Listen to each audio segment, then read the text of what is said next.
All right, good morning, team. Thought I'd get on here and give you guys a quick update on the gap up that you see in the market this morning. So let's go ahead and get started with NDQ. And I want you guys to take a look and realize that the trend is still there. So we still have the resistance on the way down. So I think what we have here is few gap ups. We had some news and people are reacting the incorrect way. I think the market is getting overbought again. So let's see what happens today. So NDQ is following the trend, but I want to show you the rest of the stocks as well.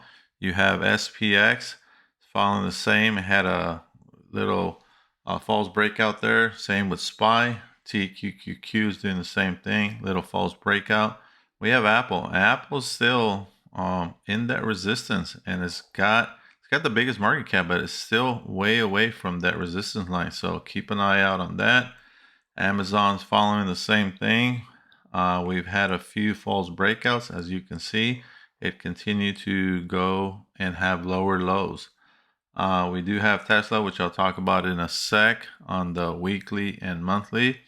Now we have Microsoft. Microsoft has had a lot of, if I draw a line, you'll see there's been a lot of false breakouts here.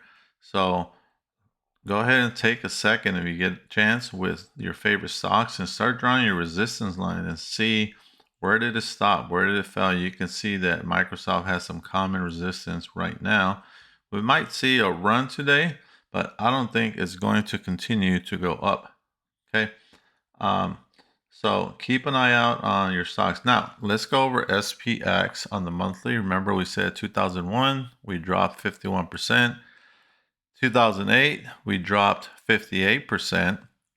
And then now, for us to go at least 50% for the market to correct itself, we have to be around the 2405 area. So we're not there yet. So be very careful when you're entering any of the longs. I know a lot of folks are getting happy, but remember, we are still in a market correction and we're still in a downtrend. Okay, so let's take a look at Tesla. We have a few things that I want to cover here on the monthly and the weekly. So you can see Tesla still in a downtrend, both monthly and weekly. But one of the things that I want to show you guys that's going on with Tesla, let me show you a little trend line here that I noticed on. Let me switch this over to a weekly. And you can see Tesla did have some support right in this area, okay? But it failed. So now Tesla fell under that support. And if I draw you a nice little trend line that it had going up, broke that, okay? So I could see Tesla falling more, okay? About the 190 area. For today, it looks like it's gapping up, but be careful.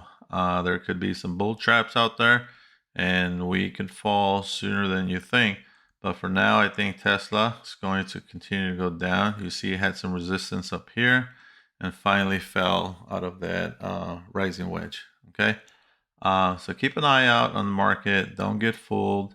Tesla is still going to continue to go down unless, again, everything I've showed you here, there's one thing that'll change it, and that's news. So be careful with your entries. Remember, if you have any long puts like me, you can hedge them with some calls, okay?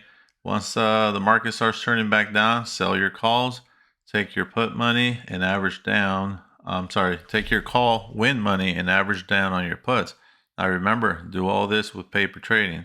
I hope this helps, team, and we'll be in contact soon. Thanks.